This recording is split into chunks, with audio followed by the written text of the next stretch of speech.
I stood in my sister Mallory's marble-floored kitchen, clutching a glass of wine I hadn't sipped, listening to her laugh about me to our mother. Can you believe Iris is still teaching? All that potential wasted on finger paintings and multiplication tables. I'm Iris, the family disappointment. At least, that's how they see me. While my sister hosts dinner parties in her mansion and posts photos from private jets, I spend my days teaching fourth graders how to divide fractions and believe in themselves. Darling, did you see the Porsche I bought Malcolm for his birthday? Mallory's voice carried across the kitchen island. He barely drives it, but it looks amazing in the driveway. Mom beamed at her. You two really know how to live. If only your sister would... I can hear you both, I said, finally speaking up. I'm literally standing right here. Mallory waved her hand dismissively. Oh, honey, we're just concerned. You could be making 6 figures at Dad's company, but instead you're what? Making macaroni art. Actually, we're coding simple games in class now, I replied, but they had already moved on to discussing Mallory's upcoming trip to Monaco. My phone buzzed. A text from Grace, my fellow teacher and closest friend. How's the family torture session going?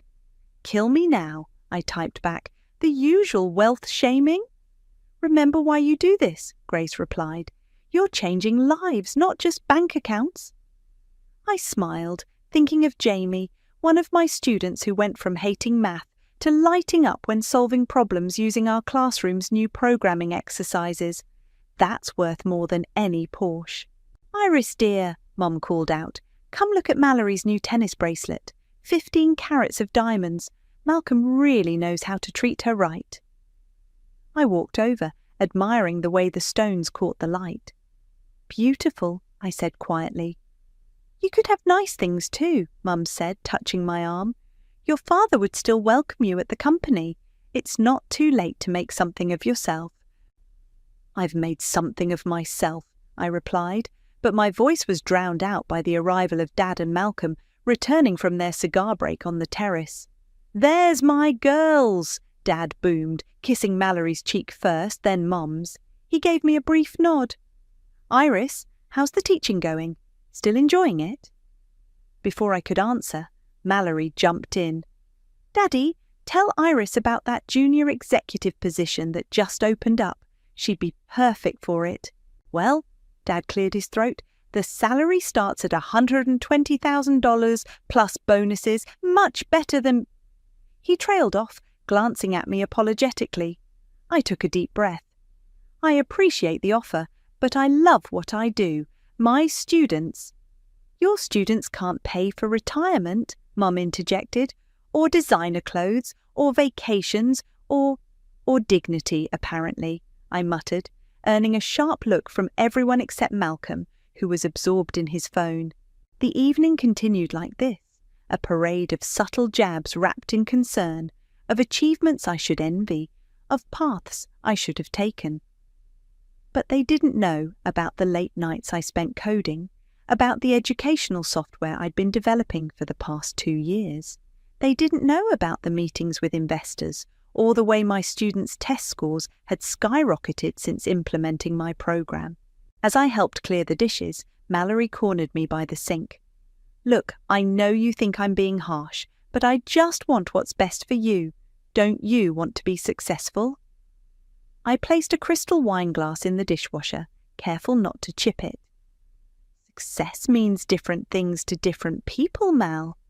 She laughed, the sound tinkling like her diamond bracelet. Keep telling yourself that, sweetie.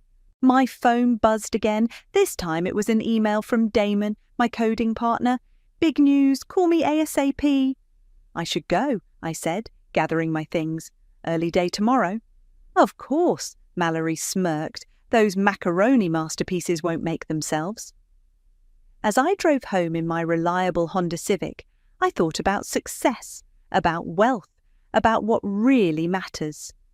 My sister's mansion disappeared in my rearview mirror, but I couldn't shake the conversation from my mind. What they didn't know was that tomorrow, while they were counting carrots and comparing country club memberships, I would be meeting with the biggest educational software company in the country. What they didn't know was that my little teaching project had caught the attention of people who saw its true value. What they didn't know was that everything was about to change. I smiled as I pulled into my modest apartment complex. Sometimes the best revenge isn't serving it cold, it's serving it with a side of poetic justice. "Have you lost your mind?" Damon's voice crackled through my phone speaker as I prepared my classroom the next morning. "Fred Wilkinson wants to meet us." The Fred Wilkinson, the guy who turned 3 educational startups into billion-dollar companies. I adjusted a student's desk while balancing my phone. "I know who he is, Damon. I'm the one who sent him our prototype, remember?" "But why didn't you tell me you were reaching out to investors?" "Because I didn't think anything would come of it," I admitted, writing the day's agenda on the whiteboard. "I sent it to 5 companies. He's the only one who responded." "The only one who matters," Damon corrected. "When's the meeting?" "This afternoon, after classes." I heard footsteps in the hallway. "Listen, my students are coming. We'll talk during lunch." Grace poked her head in just as I hung up. "You look different today," she said, studying my face. "Something happened at the family dinner?" "Not exactly." I told her about Fred's email while setting up the laptops for our morning coding session. "But please keep it quiet. The last thing I need is for this to get back to my family before anything's concrete." "My lips are sealed," Grace promised. "But Iris, this is huge. Your program could help so many kids." The first bell rang and my students began filing in. Jamie, my brightest programmer, immediately headed for his usual laptop. "Miss Iris, can I show you what I added to my game?" "In a minute, Jamie. Let's get everyone settled first." As I watched my students work, I couldn't help but smile. What had started as a simple idea, teaching coding through interactive storytelling, had evolved into something much bigger.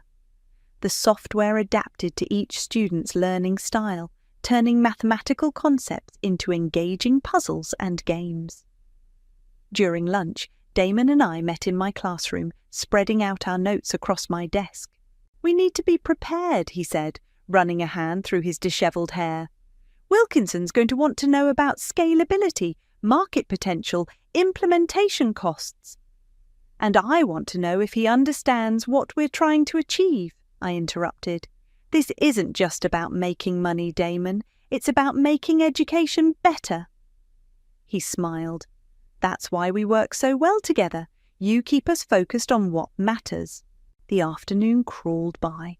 When the final bell rang, I changed into the one designer blazer I owned, a birthday gift from Mallory that she probably thought I never wore. "You've got this," Grace said, giving me a quick hug before I left.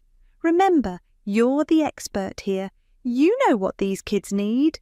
Fred Wilkinson wasn't what I expected. Instead of a suit-wearing executive, he showed up in jeans and a casual button-down shirt. He spent the first 20 minutes asking about my teaching experience and watching recordings of students using the software. "Show me how it works," he said, sitting down at one of the student laptops. I guided him through the program, explaining how it adjusted difficulty based on user responses, how it incorporated storytelling elements to maintain engagement, and how it provided real-time feedback to teachers. "And you developed this while teaching full-time?" he asked, clearly impressed. "Nights, weekends, summers," I nodded. Damon helped with the back-end programming, but the educational framework came from daily classroom experience. "That's what makes it special," Damon added. "It's not just theoretically sound, it's been tested and refined in an actual classroom." Fred leaned back in the small chair, looking oddly comfortable in the elementary school setting. "I'll be direct. I've seen dozens of educational software pitches this year. Most of them are from tech people who think they know what teachers need. This is the first one I've seen that actually understands how kids learn." My heart raced. "So you're interested?" Very. He pulled out his tablet. I'd like to make you an offer, but first, I want to know your vision. If we scale this up, what do you see happening? I thought about Jamie, about all my students who'd discovered they could do more than they thought possible. I want every kid to have that moment when they realize they're capable of amazing things. I want teachers to have tools that actually help them teach, not just generate test scores. I want to change how we think about education. Fred nodded slowly, a smile spreading across his face. That's exactly what I wanted to hear. He turned his tablet toward us, showing a number that made my eyes widen. Let's make it happen. As we left the school that evening, Damon grabbed my shoulders. Do you realize what just happened? We're going to be rich. But I was thinking about something else. About Mallory's smirk, about my mother's dismissive comments, about my father's disappointment, about how none of that mattered anymore. No, I corrected him, we're going to make a difference. The money is just a bonus.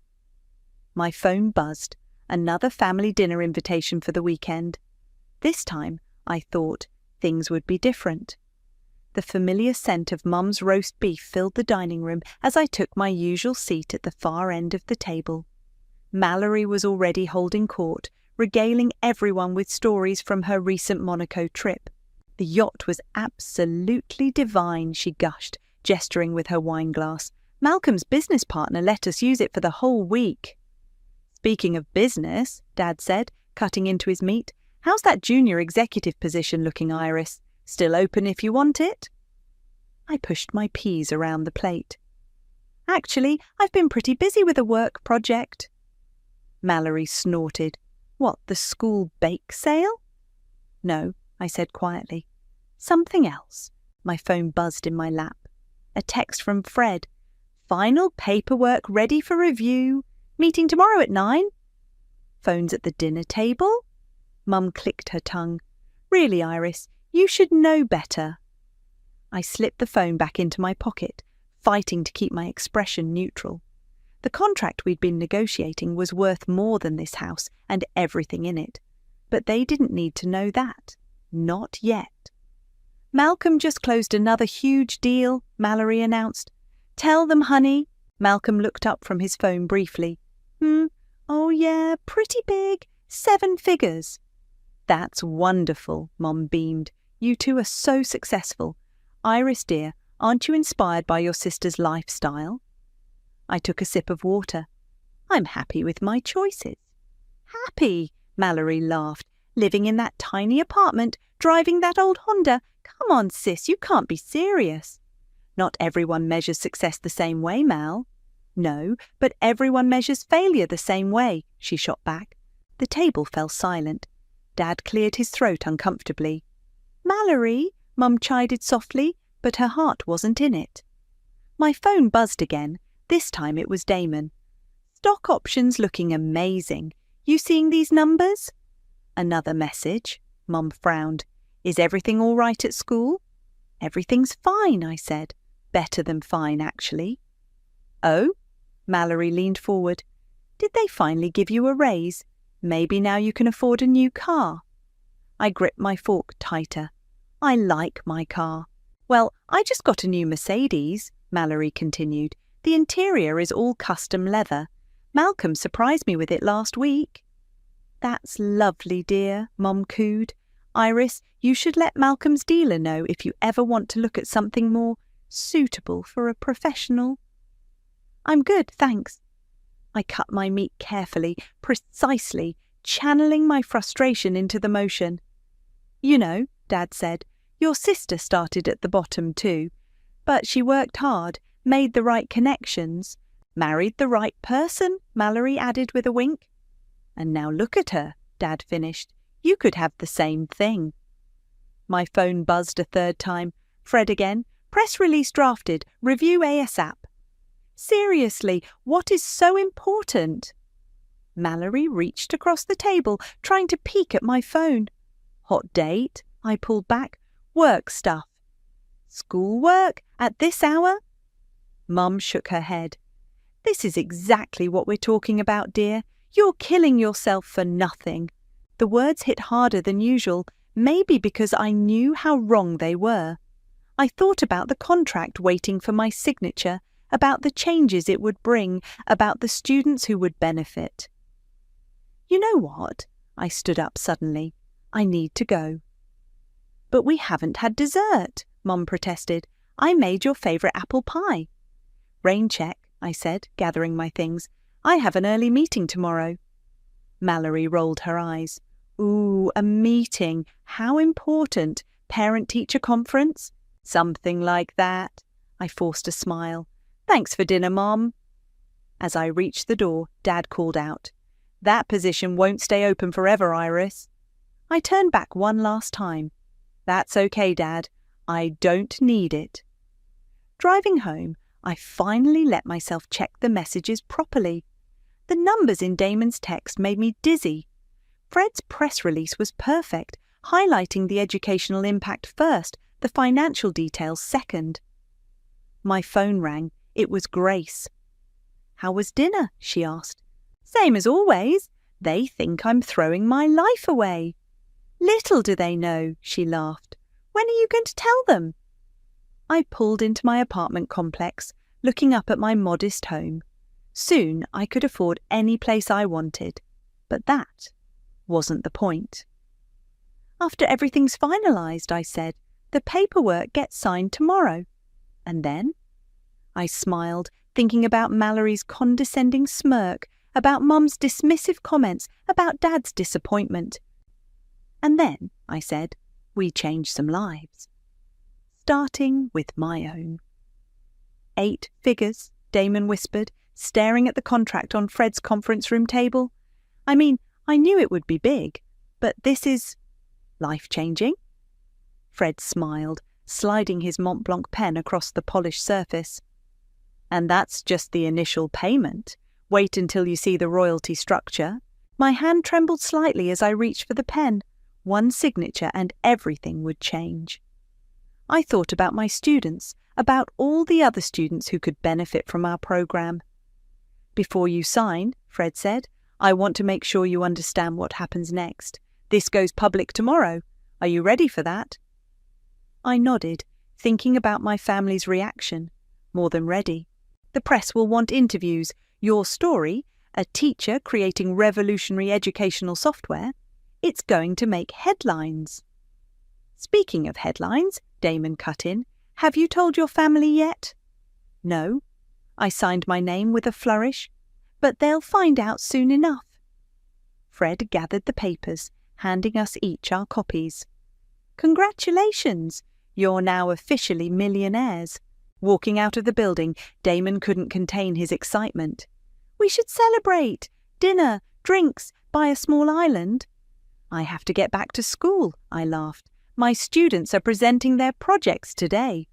"Iris, you're rich now. Like, really rich. You don't have to—" "I want to," I interrupted. "These kids are why we did this in the first place." Back in my classroom, Jamie was first to present his project. He'd created a game that taught multiplication through space exploration. Each correct answer moved the rocket closer to its destination. "Miss Iris," he beamed, "I added sound effects." My phone buzzed. A text from Mallory.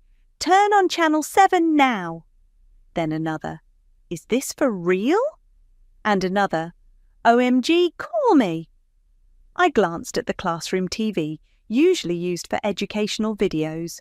With a knot in my stomach, I turned it on.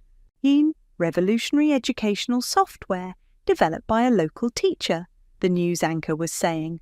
The program, which has shown remarkable results in improving student performance, was just acquired for an undisclosed sum in the 8-figure range. My students stopped what they were doing, staring at the screen where my professional headshot now appeared. "Ms. Iris," Jamie gasped, "that's you." "Is this about our coding class?" another student asked. "Are you famous now?" "Are you rich?" Grace appeared in the doorway, grinning. "So much for keeping it quiet." My phone was exploding with notifications, messages from college friends, former colleagues, and most persistently, my family. Mum, what is this we're seeing on the news? Dad, call immediately. Mallory, seriously, what is happening? Class, I said, turning off the TV, let's focus on your presentations. This isn't about me, it's about what you've created. But the excitement was contagious. Even Grace's students were peeking in through the windows. After school, Damon rushed into my classroom. Have you seen Twitter? We're trending. I've been avoiding looking at anything, I admitted. How bad is it? Bad? It's amazing. Teachers are calling you an inspiration. Tech blogs are analysing our software. And, he paused dramatically, 3 other major companies have already reached out about partnerships. My phone rang again. Mallory, for the 10th time. You should probably answer eventually, Grace said gently. I will, just not yet. I sat at my desk, looking around my classroom. Everything's going to change now, isn't it? Only the things you want to change, Damon said. You're still you, just with a much bigger platform to make a difference. My phone buzzed with a text from Fred. Major Education Conference wants you as keynote speaker. Interest from school districts nationwide. This is bigger than we thought. Iris, Grace said softly, your family's here. I looked up to see Mallory, Mum, and Dad standing in my classroom doorway. Mallory clutched her phone, Mum looked shell-shocked, and Dad was holding a newspaper with my story on the front page. 8 figures? Mallory blurted out. From teaching? From innovation, Damon corrected, stepping protectively closer to my desk. Why didn't you tell us? Mum asked, her voice small. I stood up, gathering my courage. Would you have believed me if I had? The silence that followed was deafening. I should go, Damon said. Early meeting tomorrow with the development team. He squeezed my shoulder as he left. Dad stepped forward, newspaper rustling in his hands. Iris, not here, I said firmly. Not in my classroom. Come over for dinner tomorrow. I'll explain everything then. They looked ready to argue, but something in my voice must have stopped them. Maybe it was the confidence that came with knowing I'd succeeded on my own terms. Tomorrow, then, Dad nodded. As they left, Mallory lingered in the doorway. Sister, she said, shaking her head, you've been holding out on us. No, I replied, you just never bothered to look. Fred arrived at my classroom during lunch break, just as my students were filing out. He paused to watch Jamie explaining his space multiplication game to a younger student. This is exactly why I invested, Fred said, smiling. Real results, real engagement. I gathered my things, preparing for our meeting. The kids are amazing when you give them the right tools. Speaking of tools, he pulled out his tablet. We need to discuss the rollout. 20 school districts want to implement the program next semester. My phone buzzed. Another text from Mallory. Saw you on Good Morning America. Since when do you do TV? Your sister seems persistent, Fred noted, glancing at my phone. Family taking the news well? They're coming for dinner tonight. We'll see. We walked to the teacher's lounge, where Damon was already setting up his laptop. Grace had helped us clear the space, making it look less like a break room and more like a meeting area. The development team's ready, Damon announced. We can start training teachers next month. Fred nodded approvingly. Good, because this just came in. He showed us his tablet. The governor wants to make our program part of the state's educational initiative. The whole state? I sat down, stunned. Every public school, full funding. Fred's eyes sparkled. This is bigger than we imagined, Iris. You're not just a millionaire anymore. You're about to become a major force in education reform. My phone buzzed again. Mum this time. Darling, what should we bring tonight? Malcolm's offering to bring champagne from his private collection. Your family dinner's going to be interesting, Damon smirked. Focus, I said. Let's talk about the training program. We spent the next hour discussing implementation plans, teacher support systems, and expansion strategies. Fred's experience showed in every suggestion, every potential pitfall he helped us avoid. "One more thing," Fred said as we wrapped up. "The Today Show wants an interview. Their education segment." "National TV?" Damon whistled. "That's major exposure." "It's not about exposure," I insisted. "It's about reaching more students, more teachers." "That's why you're perfect for this," Fred said. "You never lost sight of the mission." After they left, Grace came in with coffee.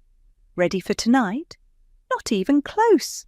I showed her my phone, dozens of missed calls and messages from family members I hadn't heard from in years.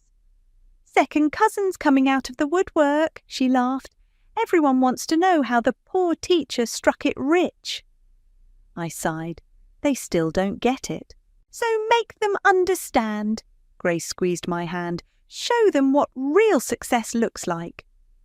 The rest of the school day passed in a blur of excited students and congratulatory colleagues.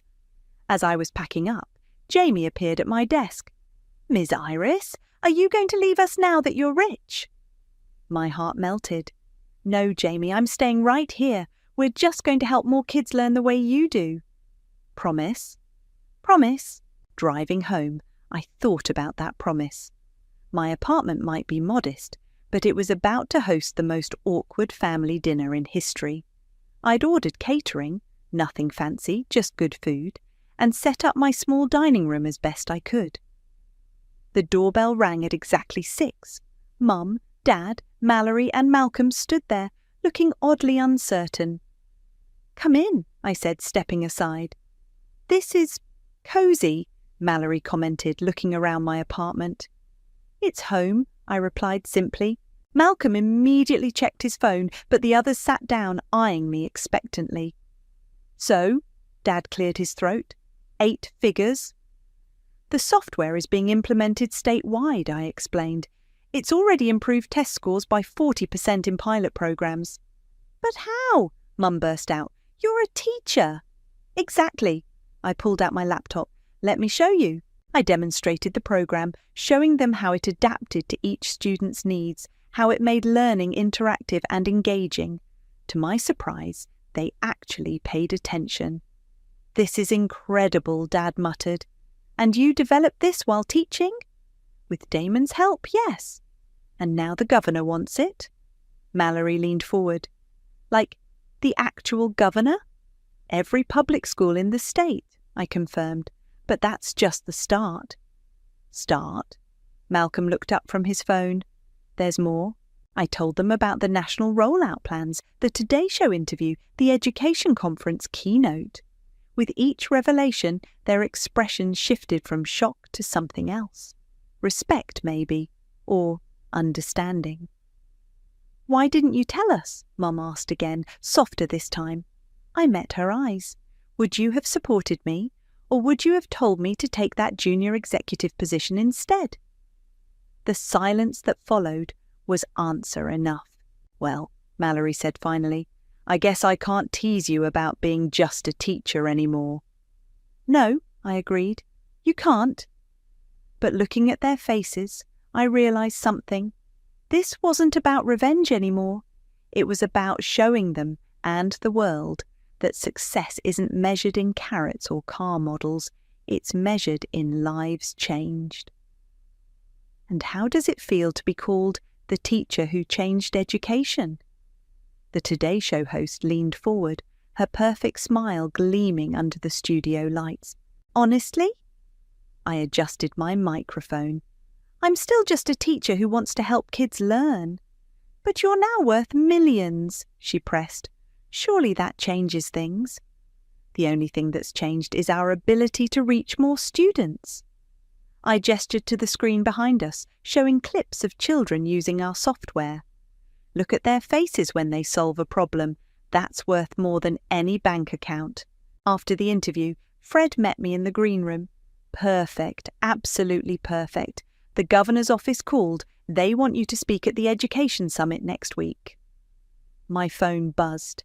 "Mallory, you looked amazing on TV. Who knew my little sister could work a camera? P.S. Mum's crying." "Your family's adjusting?" Fred asked. Slowly, it's complicated. Back at school, a small crowd of reporters waited outside. Grace helped me sneak in through the side entrance. Celebrity teacher, she teased. Stop it. I headed to my classroom, where Jamie was already waiting. Ms. Iris, I saw you on TV.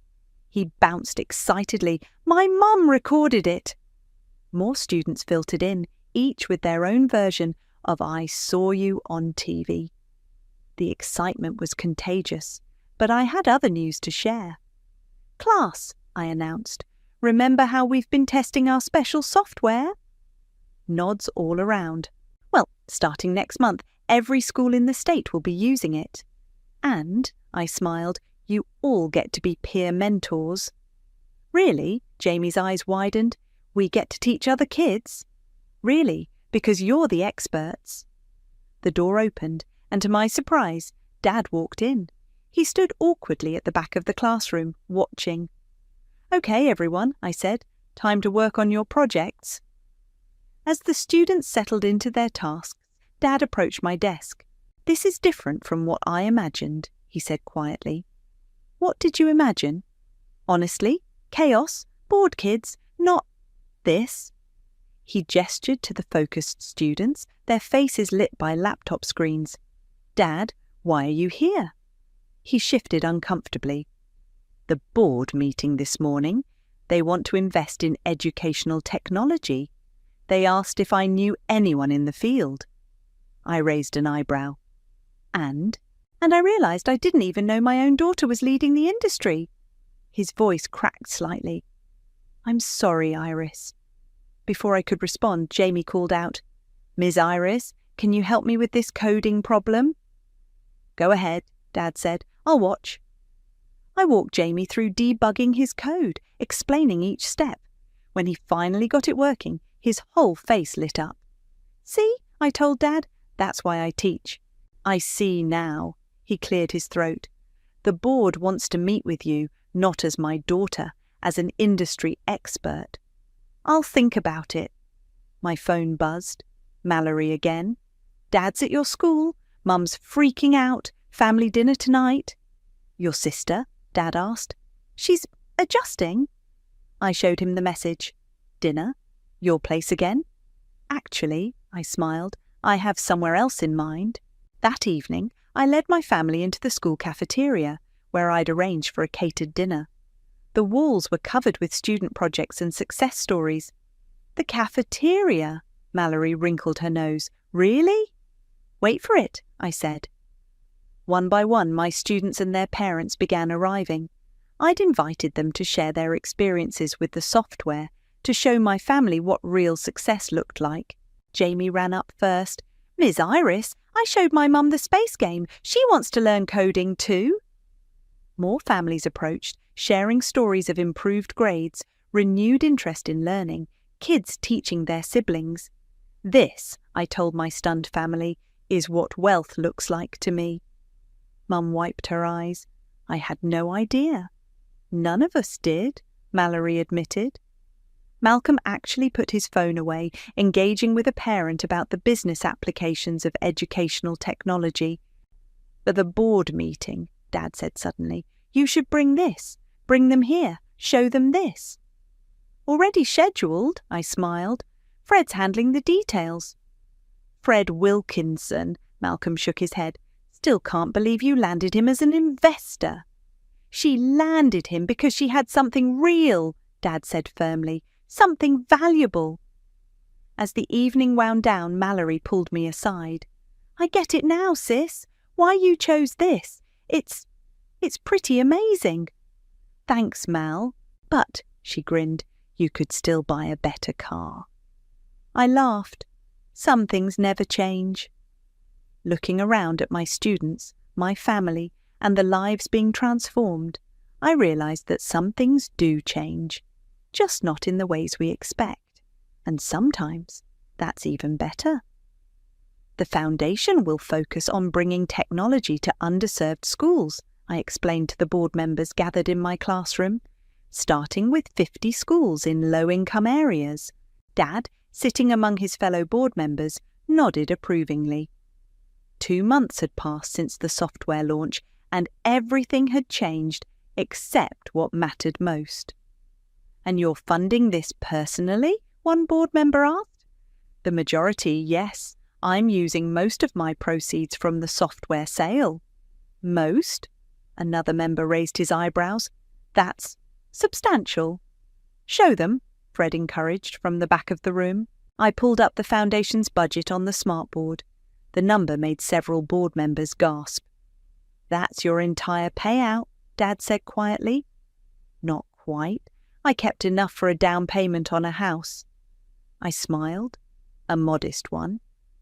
Mallory, who'd insisted on attending, actually snorted. "Modest? Iris, you could buy a mansion in cash." "The money's better spent here," I gestured to my classroom.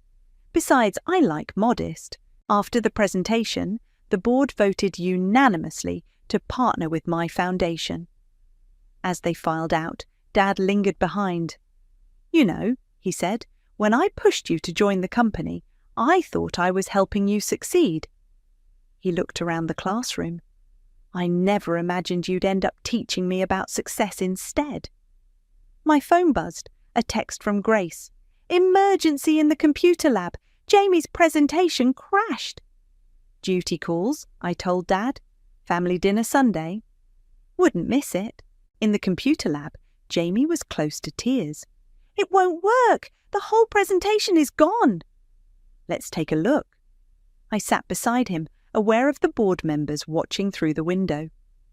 "Remember what we learned about backup files?" His face lit up. "The cloud save." Together, we recovered his work. As his presentation flickered back to life on the screen, I heard applause. The board members had come in to watch. "This is what we're investing in," Dad announced to his colleagues. "Not just software, transformation." Later that afternoon, Mallory stopped by my classroom again. "So," she said, perching on a student desk, "I've been thinking—" "Dangerous," I teased. "Seriously, Malcolm and we want to contribute to the foundation." I stared at her. "What?" "We've got more money than we know what to do with," she shrugged. "Maybe it's time we did something meaningful with it." Before I could respond, Mom burst in waving a magazine. "Have you seen this?" She thrust it at me. Forbes, my face on the cover. "The teacher who revolutionized education." "Mum, that came out last week." "I know, but I keep reading it. My daughter in Forbes." She paused. "Both my daughters, actually. Mallory told me about the foundation contribution." "We haven't decided anything yet," Mallory said quickly. "Yes, we have." Malcolm appeared in the doorway, phone actually nowhere in sight. "We're doing it. Already talked to our financial advisor." I sat at my desk, overwhelmed. "You don't have to." "We want to," Mallory interrupted. "You showed us what matters, Iris. Let us be part of it." Mum wiped her eyes. "My girls changing the world together." "Speaking of changing things," Malcolm said, "we should discuss the expansion plans. The governor's office called. 3 more states want to implement the program." "And the Today Show wants you back," Mom added. "They're calling you America's teacher." "I'm still just a teacher," I protested. "No," came a voice from the door. Jamie stood there with his recovered presentation. "You're the best teacher." Mallory smiled. "Out of the mouths of babes." "Miss Iris," Jamie continued, "can I show my presentation to your family?" For the next 20 minutes, my family sat in student desks, watching Jamie explain how he'd created an educational game that taught fractions through pizza slicing. Mum actually took notes. "This is what you saw," she said afterward, "this potential all along." "It was always there," I replied. "Some people just needed help seeing it." "Like us," Mallory admitted. My phone buzzed again. Fred with more news about expansion plans, speaking engagements, investment opportunities. But for once, I let it wait. "Sunday dinner," I said to my family. "Bring ideas for the foundation, but this time I'm cooking." "In your modest kitchen?" Mallory teased. "In my classroom," I corrected, "where it all started." As they left, chattering about foundation plans and future projects, I looked around my classroom. The same desks, the same walls, the same dreams, but now with infinite possibilities. Jamie poked his head back in. "Miss Iris, thanks for helping with my presentation." "That's what teachers do," I smiled. "That's what changemakers do," he corrected, surprising me with his insight. And maybe he was right. Maybe being a teacher was always about being a changemaker. I just never expected the biggest change would be in my own family. "And now, to present our keynote speaker," the governor announced, a teacher who transformed not just her classroom, but education itself. I stood backstage at the National Education Summit, adjusting my simple blazer. In the audience, I spotted my family, all of them. Dad had cleared his entire board schedule to be here. Mallory had postponed a trip to Paris. Even Malcolm was present, his phone nowhere in sight. "Ladies and gentlemen, please welcome Iris." Before stepping out, I glanced at my phone's lock screen, a photo of Jamie demonstrating our software to a group of younger students. That morning, he'd given me a card. "To the teacher who showed us how to dream bigger." The applause was thunderous, but I barely heard it.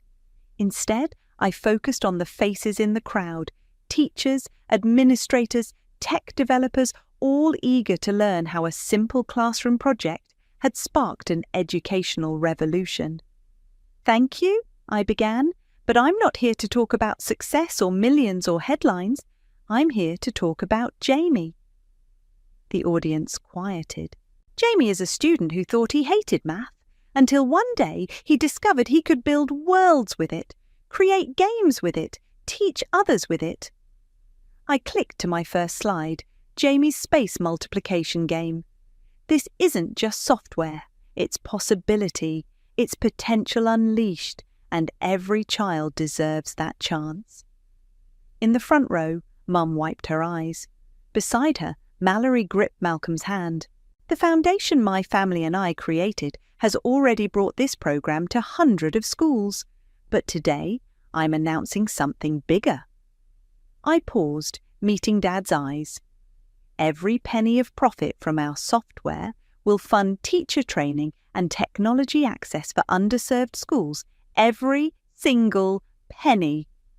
Gasps rippled through the audience. Fred, sitting with the investors, smiled and nodded. Because success isn't measured in bank accounts. It's measured in moments of discovery, in light bulbs going on, in children realizing they're capable of amazing things. After the speech, backstage became a family reunion. Mum hugged me tight. "I was so wrong," she whispered, "about everything." "We all were," Mallory added, "but you never rubbed it in our faces. You just showed us a better way." Speaking of better ways, Malcolm stepped forward. "The investment group wants to double their contribution to the foundation." Dad cleared his throat. "And the board, we've voted to match it." I stared at them. That would fund every school in the country." "Exactly," Mallory grinned. "Go big or go home, right?" A commotion at the door interrupted us. Jamie burst in, followed by Grace trying to stop him. "Miss Iris, sorry, I know I'm not supposed to be backstage, but I had to show you." He thrust his tablet forward. "I made a new game. It teaches algebra through detective stories." The security guard moved to escort him out, but I waved him off. "Show us," I said. For the next few minutes, my family crowded around Jamie's tablet, watching as he demonstrated his creation. Mum asked intelligent questions, Dad took notes, Mallory and Malcolm offered marketing suggestions. "This is better than my first coding attempts," I admitted. "Because you taught me," Jamie beamed, "and now I can teach others." Grace finally caught up, out of breath. "Sorry, he was so excited." "Don't apologise," I said. "This is perfect." "It is," Dad agreed. "This is exactly what the foundation should be about. Not just providing technology, but nurturing innovation." "Speaking of nurturing," Mum cut in, "we're all having dinner at my house tonight. Jamie and Grace, you're invited too. No arguments." But first, Mallory said, champagne, I think we have something to celebrate. The foundation expansion? Malcolm asked. No, Mallory smiled, looking at me. Family, real success. Things we learned from our little sister, the teacher. Later that evening, gathered around Mom's dining table, the same table where they'd once mocked my career choice, I looked at my transformed family. Dad and Jamie discussed coding strategies. Mum and Grace exchanged teaching stories. Mallory and Malcolm debated foundation initiatives. You know what's funny? Mallory said quietly. I used to think I had everything. The clothes, the car, the lifestyle, but you had something better. What's that? Purpose. And now, thanks to you, we all do too. Jamie's voice rose above the dinner chatter. Ms. Iris, can I show everyone my new idea? It's about teaching science through virtual reality. Of course, I laughed. That's what we do here now. We listen, we learn, we grow. Together, Mum added, raising her glass, to the teacher who taught us all. Looking around the table, I realized this was true wealth, not the millions in my account or the headlines or the accolades. It was family transformed, purpose discovered, lives changed, and somewhere in my classroom tomorrow would bring another Jamie, another idea, another chance to show that success isn't about what you have, it's about what you give.